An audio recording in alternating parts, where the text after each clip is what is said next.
Good morning dear students. Gayatri Vidya Mandir उच्च माध्यमिक विद्यालय सांसद के यूट्यूब चैनल पर आप सभी का पुनः हार्दिक स्वागत है। आज हम 12वीं क्लास एग्रीकल्चर केमिस्ट्री का 11वां पार्ट डिस्कस करने जा रहे हैं, जो आपका टॉपिक दे रखा है जैविक खाद एवं जैव उर्वरक। बात रही जैविक खाद एवं जैव उर्वरक। तो इस पार्ट पर आधारित आज अपना वीडियो लेक्चर 5वां है, जिसमें अपन डिस्कस करेंगे जैव उर्वरक के बारे में।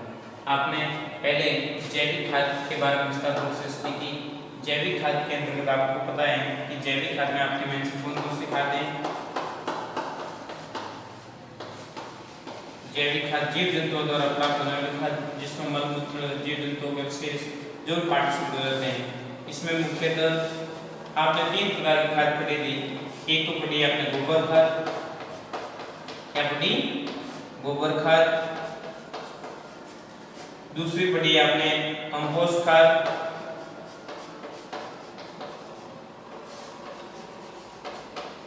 तीसरी पढ़ी थी आपने वर्मी कंपोस्ट खाद।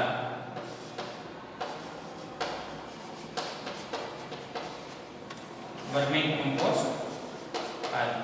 तो ये मुख्यतः 3 खादों के आपने स्टडी की, तो जिसमें आपको काफी देखने को मिलती है कि मतलब किस खाद की क्या विशेषता है, किस प्रकार से जनरेट करते हैं, किस खाद को कितनी क्वांटिटी में लेने से। तो काफी चीजों को अपन स्टडी करने पर बात समझ आती है।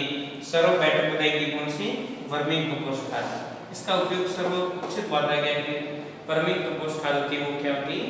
बहुत उपयोगी खाद मानी जाती है। वर्मी कंपोस्ट खाद केसो द्वारा तैयार की जाती है। कल आपने उसके बारे में विस्तार से स्टडी की थी। कंपोस्ट खाद में क्या होता है? कोई भी आपके अपशिष्ट पदार्थ का विभिन्न प्रकार के पेड़ को देता है, अलग अलग प्रकार की पत्तियां होती हैं या खाद्य पदार्थ जो अपशिष्ट होते हैं, उनको डायरेक्ट अपघटन के लिए डायरेक्ट छोड़ दिया जाता है। तो कंपोस्ट खाद के अंतर्गत अलग अलग विधियां आपने मेंशन हो रही थी। उसमें आपने नॉर्डेपे विधि के बारे में विस्तार से स्टडी की थी। इंदौर विधि, बेंगलुरु विधि, नॉर्डेपे विधि।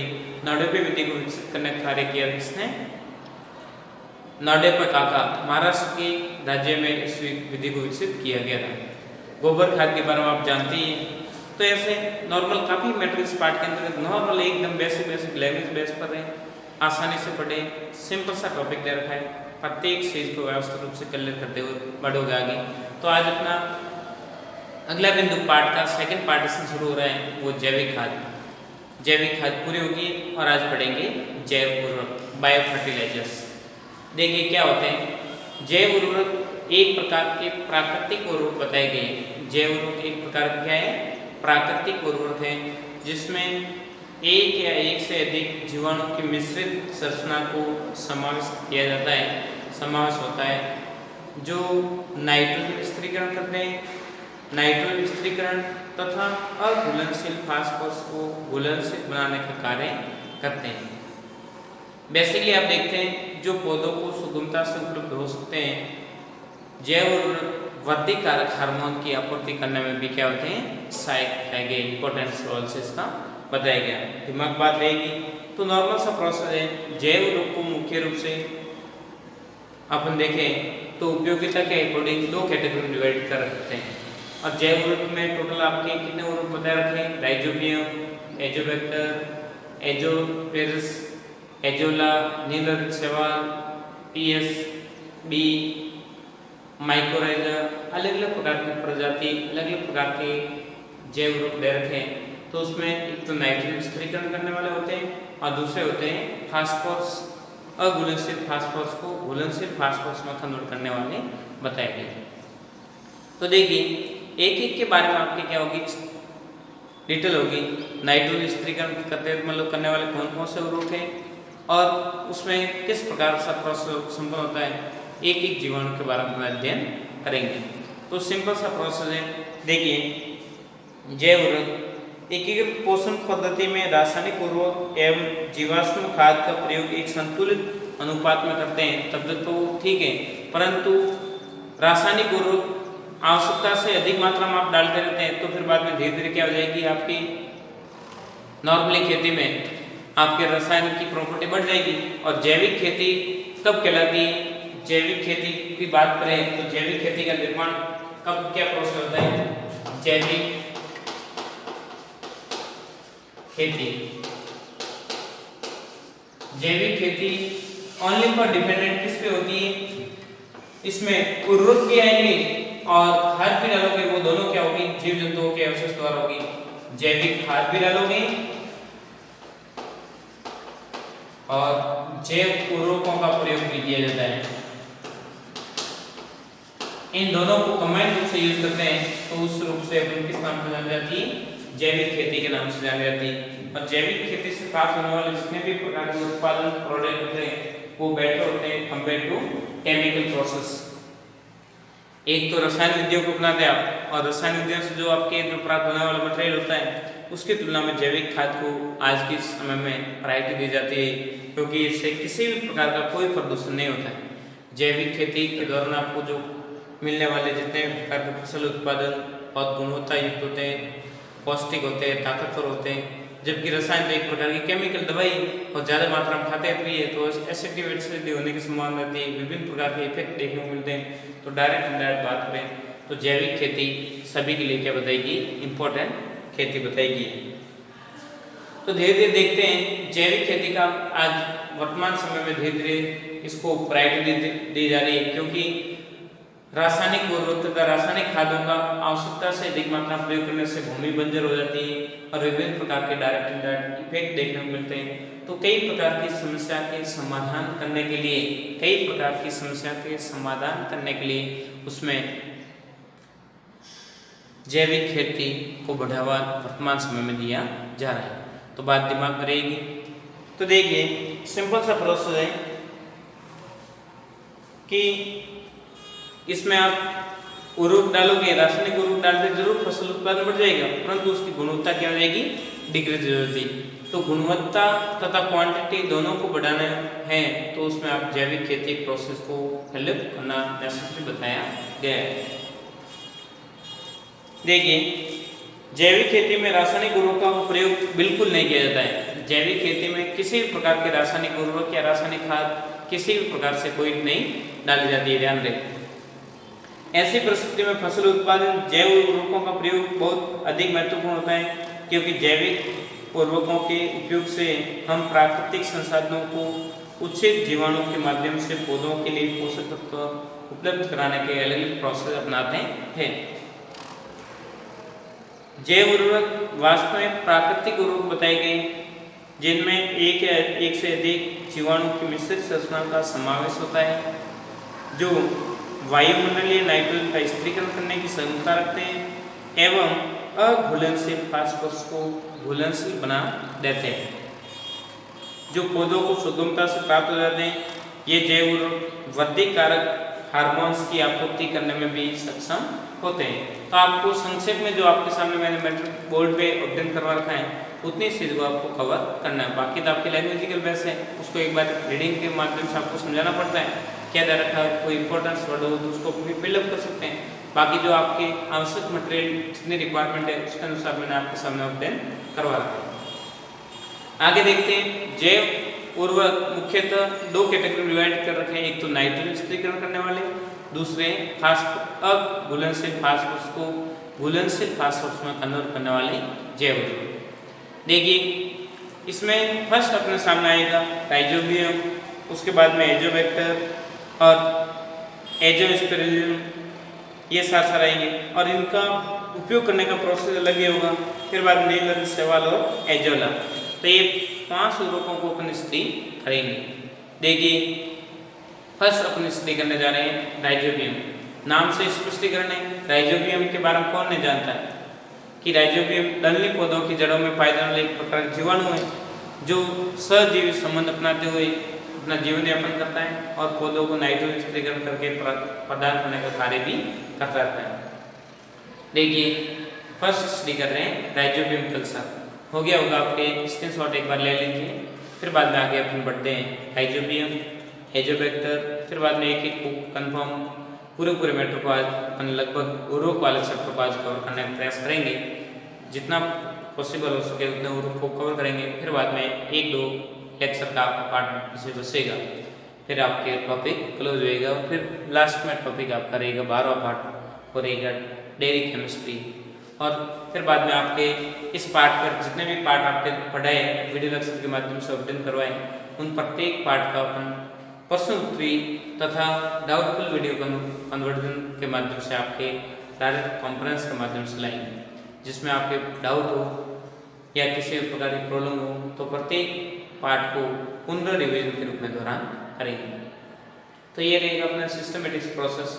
और साथ साथ में अपन ये भी बताते रहेंगे प्रैक्टिकल से संबंधित जो भी आपके मटेरियल अपडेट सिलेबस में मेंशन कर रखा है उसकी भी अपन डिस्कस करते रहेंगे।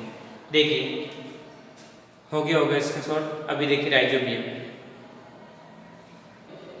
देखिए आगे देखते हैं राइजोबियम ये जीवाणु राइजोबियसी कुल में के अंतर्गत आता है और ये नाइट्रोजन स्थिरीकरण करने का मुख्य कार्य प्रदर्शित करता है। राइजोबियम एक जीवाणु है जो राइजोबियसी कुल के अंतर्गत आता है, जो नाइट्रोजन स्थिरीकरण करने का कार्य करता है। क्या काम करता है? नाइट्रोजन स्थिरीकरण करने का कार्य करता है। ये विशेष करके दलहनी फसलों के पौधों की जड़ों में पाया जाता है। कहाँ पाया जाएगा? दलहनी फसलें, मतलब जिससे दाल प्राप्त होती है। दलहनी फसलें आप जानते हैं, दलहनी फसलों की जड़ों में पाया जाता है। यह सहजीविता का संबंध प्रदर्शित करता है। सहजीविता का मतलब यहाँ पे क्या तात्पर्य है? आप जानते भी है कि सहजीविता कि ये पौधों को नाइट्रोजन देते हैं और पौधों से ही भोजन प्राप्त करते रहते हैं। तो ये दोनों एक दूसरे पर डिपेंडेंट है। पौधों को नाइट्रोजन प्रदान करने का काम ये करते हैं, नाइट्रोजन स्थिरीकरण करके पौधों को प्रदान करते हैं और पौधों से भोजन प्राप्त करते रहते हैं। तो दोनों एक दूसरे पर निर्भर होते हैं। सहजीविता मतलब एक दूसरे पर डिपेंडेंट अपना जीवन यापन करते हैं। ये जीवाणु 50 से 100 किलो वायुमंडलीय नाइट्रोजन को प्रति हेक्टेयर तक स्थिरीकरण करने में सक्षम होते हैं। कितनी? 50 से 100 केजी नाइट्रोजन स्थिरीकरण करने में ये प्रति हेक्टेयर तक क्या होते हैं? सक्षम बताए गए। ये जैव उर्वरक मृदा में अम्लीयता व क्षारीयता के प्रभाव को नियंत्रित करने में भी मुख्य भूमिका निभाते हैं। विशेष करके फसलें जैसे मूंगफली, मूंग, उड़द, चना, मोठ और मेथी, रिजका, मटर, मसूर, सोयाबीन, अलग अलग प्रकार की फसलें होती हैं, उनकी जड़ों में पाए जाते हैं और डायरेक्ट इनडायरेक्ट क्या करते हैं? नाइट्रोजन को स्थिरीकरण करने में अपनी भूमिका प्रदर्शित करते हैं। तो ये था आपके राइजोबियम जैव उर्वरक पर आधारित आपके संक्षिप्त टिप्पणी, जिसको आप विस्तार से मैटर को ऑब्जर्व करते हुए बता सकते हैं। आगे देखते हैं अपन एजोबैक्टर। एजोबैक्टर क्या होते हैं? एजोबैक्टर भी एक नाइट्रोजन स्थिरीकरण करने वाले जीवाणु होते हैं, परंतु वो क्या होंगे? असहजीवी। मान ली पर वायुमंडल से नाइट्रोजन तो स्थिरीकरण करते हैं परंतु पौधों से अपना भोजन प्राप्त नहीं करते रहते। तो एजोबैक्टर के बारे में हम स्टडी करने जा रहे हैं। देखिए जो आपके सामने राइजोबियम का मैटर ऑब्टेन करवा रखा है उसका स्क्रीनशॉट ले लीजिए, फिर आगे बढ़ते। देखिए हो गया होगा स्क्रीनशॉट। देखिए आगे देखते हैं एजोबैक्टर। ये जीवाणु एजोबैक्टेरियसिस कुल का जीवाणु बता रखा है, जो नाइट्रोजन स्थिरीकरण करने का कार्य करता है। क्या काम करता है? नाइट्रोजन स्थिरीकरण करने का काम करता है। ये असहजीविता का संबंध प्रदर्शित करता है, अर्थात ये वातावरण से नाइट्रोजन स्थिरीकरण करके पौधों को प्रदान करते हैं परंतु पौधों से किसी प्रकार से भोजन प्राप्त नहीं करते हैं, अर्थात अपना स्वतंत्र जीवन यापन मृदा में करते हुए अपना भोजन स्वयं जनरेट करते हैं या किसी डायरेक्ट इनडायरेक्ट किसी से अपना भोजन प्राप्त करते रहते हैं परंतु पौधों से अपना भोजन प्राप्त नहीं करते हैं। अर्थात अपन कह सकते हैं असहजीविता का संबंध दर्शाते हैं। ये 10 से 20 किलो नाइट्रोजन को प्रति हेक्टेयर स्थिरीकरण करने में सक्षम बताए गए हैं। अनाज वाली फसलें जैसे ज्वार, मक्का, सरसों व कपास में इनका प्रयोग किया जाता है ताकि ज़्यादा से ज़्यादा ये ज्वार है, मक्का है, सरसों है, कपास है, उनमें इनका छिड़काव करें तो नाइट्रोजन स्थिरीकरण करके पौधों को तुरंत अधिक मात्रा में नाइट्रोजन प्रदान करने में सक्षम होते हैं। ये जैव उर्वरक पॉलीसैकेराइड उत्पन्न करते हैं जो एक प्रकार के विशेष प्रकार का जटिल रासायनिक यौगिक है जो मृदा संरचना को सुधारीकरण में मुख्य भूमिका निभाने का कार्य करता है। एजोस्पेरिलियम की बात करें तो ये स्पेरिलियम कुल का जीवाणु बताया गया है। कौन से कुल का? स्पेरिलियम कुल का जीवाणु। ये जीवाणु राई, बाजरा, ज्वार के पौधों की जड़ों के साथ में रहता है। कहाँ पे रहता है? राई है, ज्वार है, बाजरा है, धान है आदि पौधों की जड़ों में रहता हुआ बताया गया है। ये वर्धी नियामक पदार्थों को उत्सर्जित करता है। इसको उत्सर्जित करता है, वर्धी नियामक पदार्थों को उत्सर्जित करने का कार्य करता रहता है। ये परागण की मात्रा को बढ़ाता है, जिससे पौधों की वृद्धि भी अच्छी होती और पौधे का गहरा रंग भी होता है। परागण की मात्रा को बढ़ाने का कार्य कौन करता है? एजोस्पेरिलियम। कौन? एजोस्पेरिलियम विशेष इसका काम है कि नाइट्रोजन स्थिरीकरण तो करता ही, साथ साथ में परागण की मात्रा को बढ़ाता है। परागण वर्णक की मात्रा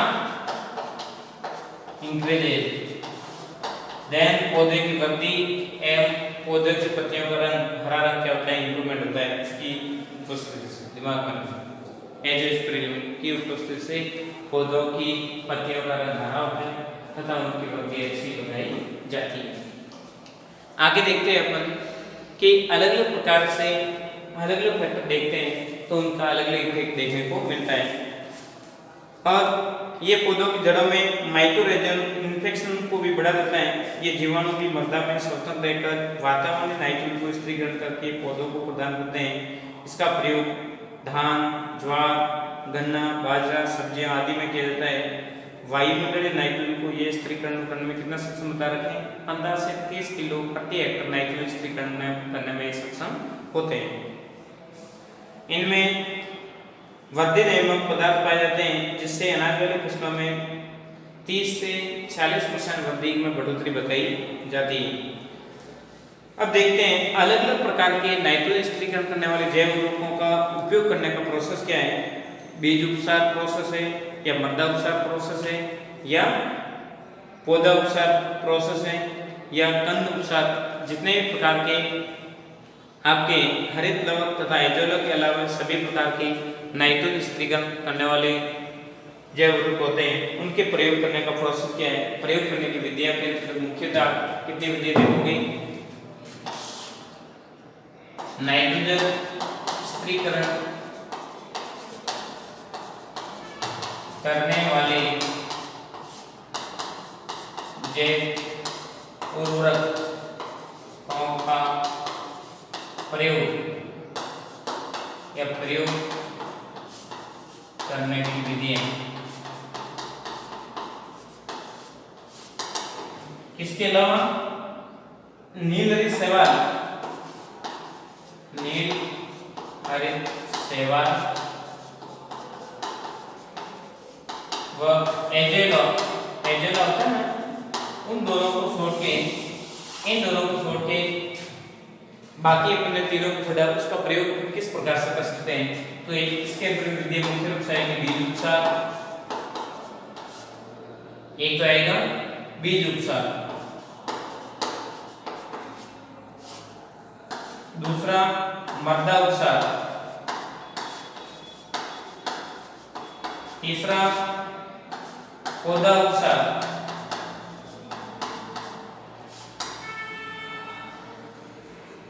पौधा उपचार और चौथा प्रोसेस, चौथी विधि आप मतलब कर सकते हैं कंद उपचार।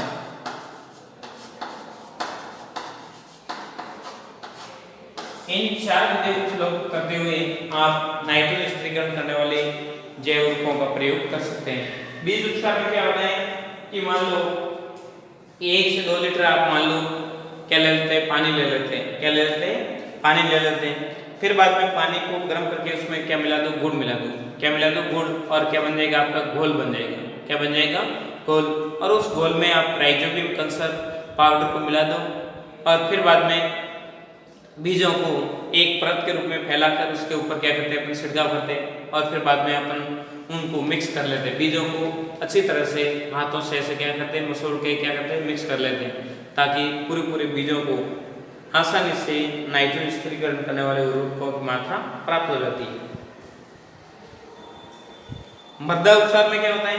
मृदा उपचार में 2 से 3 किलो कल्चर पाउडर तथा 50 किलो सनी हुई मृदा गोबर खाद को अपन लेते हैं और फिर बाद में उसको मिलाकर डायरेक्ट नमी युक्त मृदा में फैला देते हैं और फिर बाद में मृदा की क्या करते हैं अपन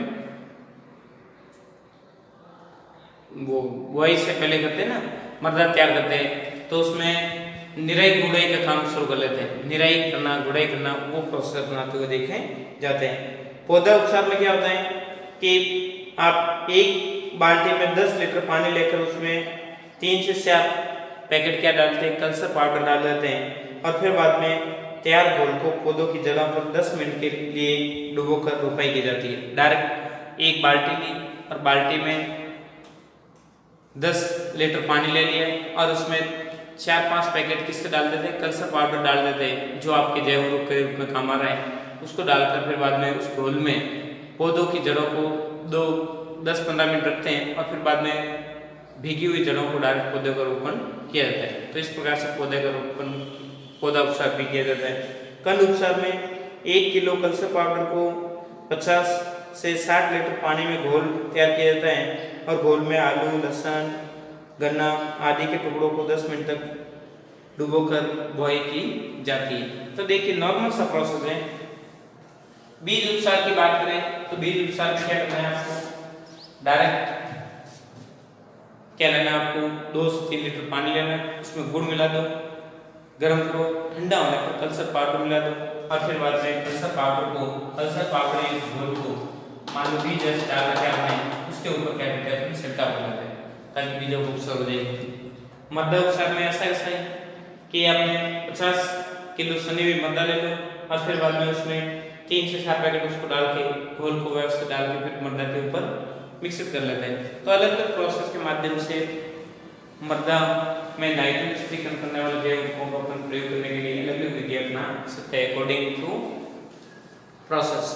दिमाग बात रही नीलहरी शैवाल के बारे में आप जानते भी, साइनोबैक्टीरिया, इसको डायरेक्ट नाइट्रोजन स्थिरीकरण करने में इसमें सक्षम होते हैं, इससे हम भोजन बनाने की टेंडेंसी रखते हैं। तो इसको डायरेक्ट पौधों में डायरेक्ट नील को बुआई के साथ में क्या करते हैं? डाल देते हैं और इससे कई प्रकार से नाइट्रोजन स्थिरीकरण करने वाले पौधों की प्राप्ति होती रहती है। विशेष करके नीलहरी शैवाल का प्रयोग अपन धान की फसल के लिए करते हैं। एजोला खाद का प्रयोग भी डायरेक्ट इनडायरेक्ट देखें तो ये भी ज़्यादातर कहाँ काम आती थी? चीन, अलग अलग देशों में काम आती थी, परंतु भारत में भी वर्तमान समय में इसका प्रयोग देखा जाता है। इसका प्रयोग का प्रोसेस ये भी जैसे नीलहरी शैवाल का अपन प्रयोग करते हैं वैसे धान की फसल के साथ रोपाई के समय डाल देते हैं और फिर बाद में पानी डाल के इसको पौधों को नाइट्रोजन स्थिरीकरण होती रहती है और मिलती रहती है। इस प्रकार से अपन जनरली प्रोसेस के माध्यम से देखते हैं। तो आज अपन ऑनलाइन पर पढ़ा है नाइट्रोजन स्थिरीकरण करने वाले जैव रूपों के बारे में स्टडी की। कल अपन पढ़ेंगे फास्फोरस स्थिरीकरण, अघुलनशील फास्फोरस को घुलनशील फास्फोरस में कन्वर्ट करने वाले जैव रूप कौन कौन से, फिर बाद में हरी खाद तथा खली की खाद क्या है। 3 टॉपिक आपके साथ से उसको अपन अगले वीडियो लेक्चर में स्टडी करेंगे। तो ये था आज का टॉपिक, व्यवस्थित रूप से स्टडी करें, समझें। किसी प्रकार का कन्फ्यूजन या डाउट हो तो डायरेक्ट उसको सीधा समाधान करें। इंपॉर्टेंट बात ये गायत्री विद्या मंदिर यूट्यूब चैनल को आपने सब्सक्राइब नहीं किया, सब्सक्राइब करें, लाइक करें ताकि अपलोड होने वाले नए वीडियो तथा नए नोटिफिकेशन आपको मिलता रहेगा, ताकि आपकी पढ़ाई कंटिन्यू नहीं रहे, घर पर रहे, सुरक्षित अपना काम करते रहिए। थैंक यू, धन्यवाद सो मच।